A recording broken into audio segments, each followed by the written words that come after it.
네. 저는 74 년생 6월 10일 생이고요.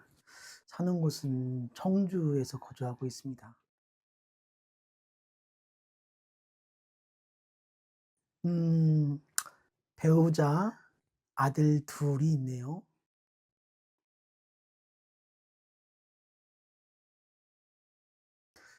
음 어릴 적에는 제가 과학에 관심을 많이 가졌습니다. 그래서 우주로 나가고자 하는 그런 욕심이 많아서 과학자의 꿈을 꾸었었는데 꿈을 이루지는 못한 것 같네요.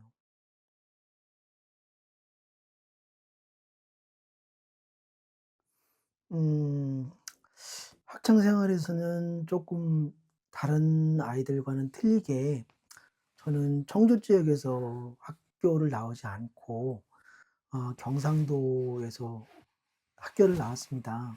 그때 당시에는 인제 국가에서 그 운영하는 그런 학교에서 나왔고, 그때 당시에는 삶이 쪼금 어려웠기 때문에 어 쉬는 학교 수업을 마치고 나면 인근 공단에 가서 노가다를 하면서 삶을 친구들하고 즐겁게 누렸던 것 같아요.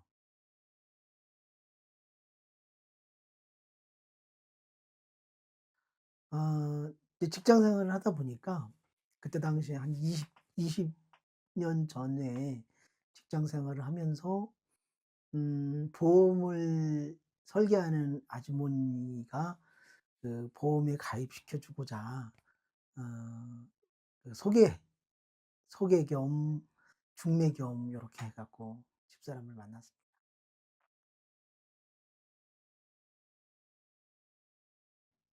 일단 제가 가지고 있지 않은 부분을 가지고 있어서 이 사람을 만나면 제가 가지고 있는 부분을 커버할 수 있겠다라는 그런 생각이 들었습니다.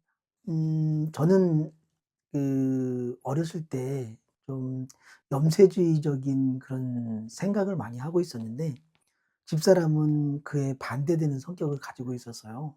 그래서 그런 부분이 저한테는 큰 매력으로 다가왔어요.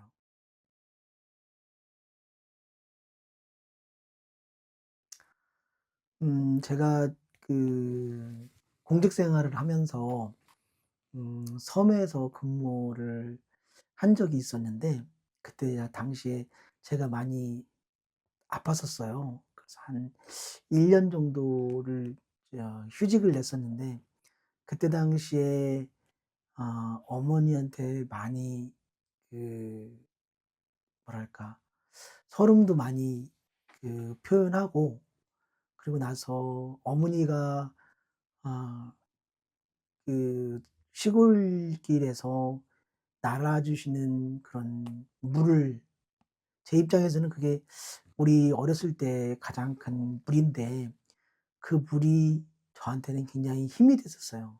그래서 어머님이 한 달에 한 번씩 그 물을 떠다가 먹고 싶다고 얘기하니까 떠다가 저한테 줬을 때 그 물을 마시면서 '아 내가 이렇게 살아가면 안 되겠구나.'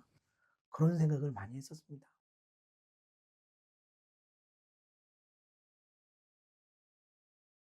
그건 당연히 우리 아이들이 태어났을 때 그런 모습이 아닐까 싶어요.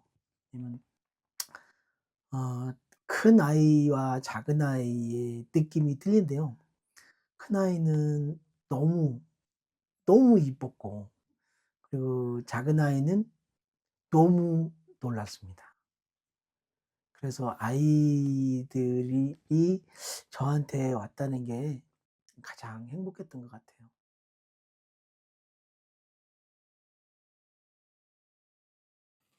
가장 좋아하는 단어요? 네.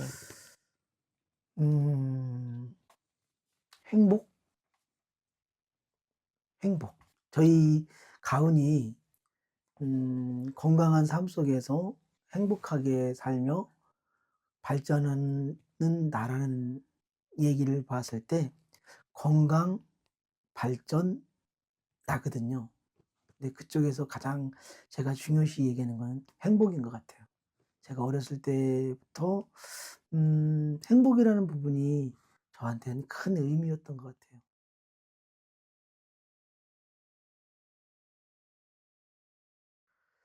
같아요. 지금은 이제 라떼라는 말을 많이 하는데요.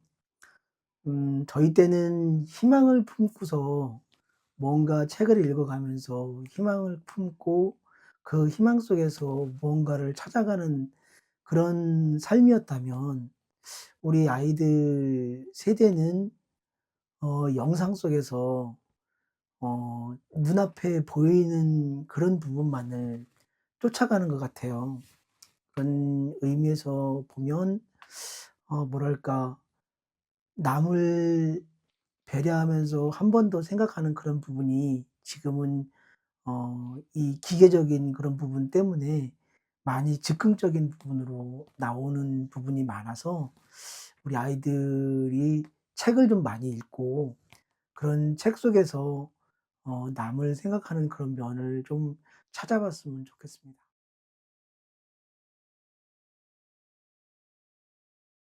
한 분야의 전문가, 일단은 노력이 필요할 것 같고요.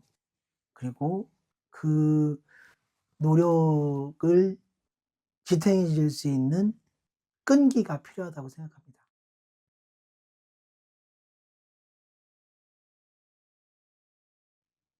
저도 하루하루를 행복하게 생활한다는 부분은 장담은 못하지만, 그래도 음 다른 사람한테 꼭 한 가지에 도움이 된다는 마음으로 만나는 사람을 도움을 주겠다는 그런 생각을 가지면 좀 행복하게 살 수 있지 않을까 싶습니다.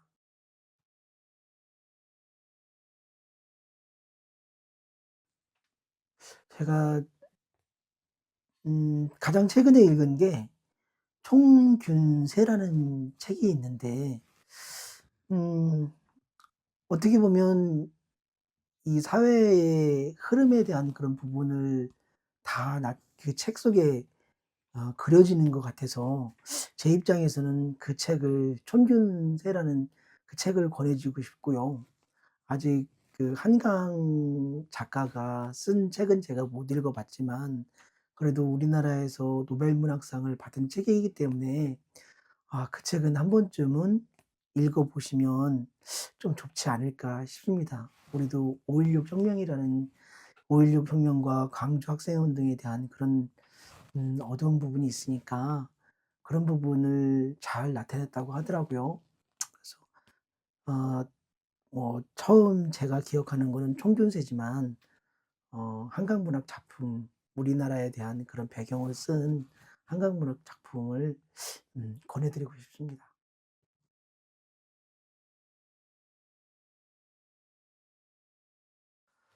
저는 영화 하면, 저는 아까도 말씀드렸듯이 과학자가 꿈이었기 때문에 음 그 SF 영화를 상당히 좋아합니다.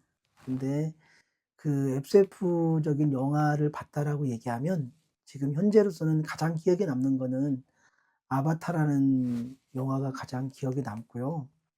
그리고 또 하나는 어 그 스타트랙, 스타트랙이라는 그 영화가 있는데, 어 아바타라는 부분은 좀 공상적인 그런 부분이고, 스타트랙은 앞으로 몇천 년, 몇십 년이 지나간 미래에 대한 그런 그 시대적인 배경을 그린 그 영화이기 때문에 꼭 기억에 남는 건 두 가지가 고거일 것 같습니다.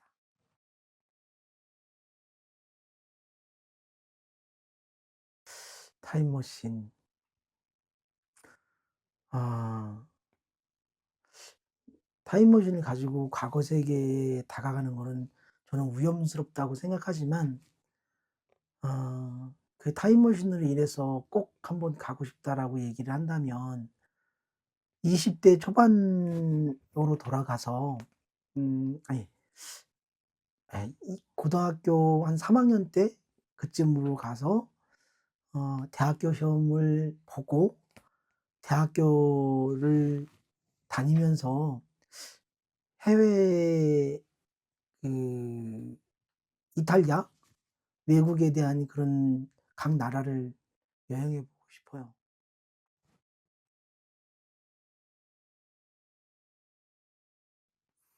음 뭐 시대적인 흐름이지만 요즘은 결혼이라는 부분을 젊은 세대들이 참 어렵게 생각하고, 그리고 가장 힘들게 생각하는 것 같아요.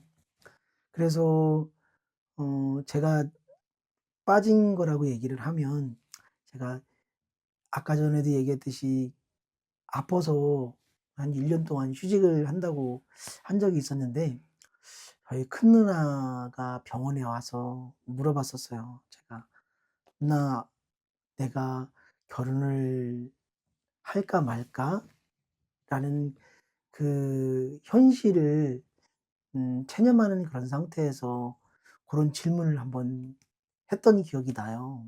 근데 그때는 우리 누나가 저한테 얘기해 준 게, "결혼은 해도 되고 안 해도 되지만, 그래도 세상에 태어났을 때 하면서 후회하는 것과 안 하면서 후회하는 것에는 그만한 차이가 있다."라고 얘기해 주셨거든요.